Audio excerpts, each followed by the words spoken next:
ಇನ್ನು D K Shivakumar ಮಾತಾಡಿದ್ದಾರೆ damage ಬಗ್ಗೆ. ಕೆ ಎನ್ ರಾಜಣ್ಣ ಕೊಟ್ಟಂಥ ಸ್ಟೇಟ್ಮೆಂಟ್ ಅಂದರೆ ಈ ಸಿದ್ದರಾಮಯ್ಯನವರ ಬಗ್ಗೆ ರಾಜಣ್ಣ ಕೊಟ್ಟಿರುವಂಥದ್ದು, ಸಿದ್ದು ನಡೆ ಮೇಲೆ ಡ್ಯಾಮೇಜ್ ನಿಂತಿದೆ ಅಂತ ಹೇಳಿದರು ರಾಜಣ್ಣ. ಇದಕ್ಕೆ ಸಂಬಂಧಪಟ್ಟಂಗೆ ಸಿ ಎಂ ಡಿ ಕೆ ಹೇಳಿರೋದು, ಇಲ್ಲ ನಾನು ಮಾತಾಡಲ್ಲ, ಇದಕ್ಕೆ KPCC ಅಧ್ಯಕ್ಷ ಬಿ ಕೆ ಹರಿಪ್ರಸಾದ್ ಮಾತಾಡ್ತಾರೆ ಅಂತ ಹೇಳಿದ್ದಾರೆ ಮುಖ್ಯಮಂತ್ರಿಗಳು. ರಾಜಣ್ಣ ಅವರು ಸರ್ ಹೇಳ್ತಾರೆ, ರಾಜೀನಾಮೆ ಕೊಟ್ಟರೆ ತಗೊಳ್ಳೋದಲ್ಲ, ಅವ್ರನ್ನ ಮನವೊಲಿಕೆ ಮಾಡಬೇಕು ಅನ್ನೋದು ಒಂದು. ಆಮೇಲೆ ಸಿದ್ದರಾಮಯ್ಯನವರ ನಡವಳಿಕೆ ಮೇಲೆ ಮುಂದಿನ ಚುನಾವಣೆಗಳಾಗೋದು ಇತಿಹಾಸ ಇದೆ ಅನ್ನೋಂಥ ಮಾತುಗಳನ್ನು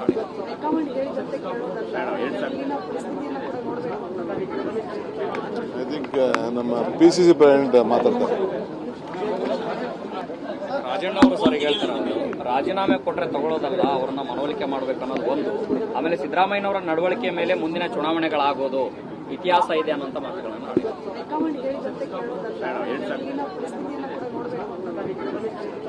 ಐ ಥಿಂಕ್ ನಮ್ಮ PCC ಪ್ರೆಸಿಡೆಂಟ್ ಮಾತಾಡ್ತಾರೆ.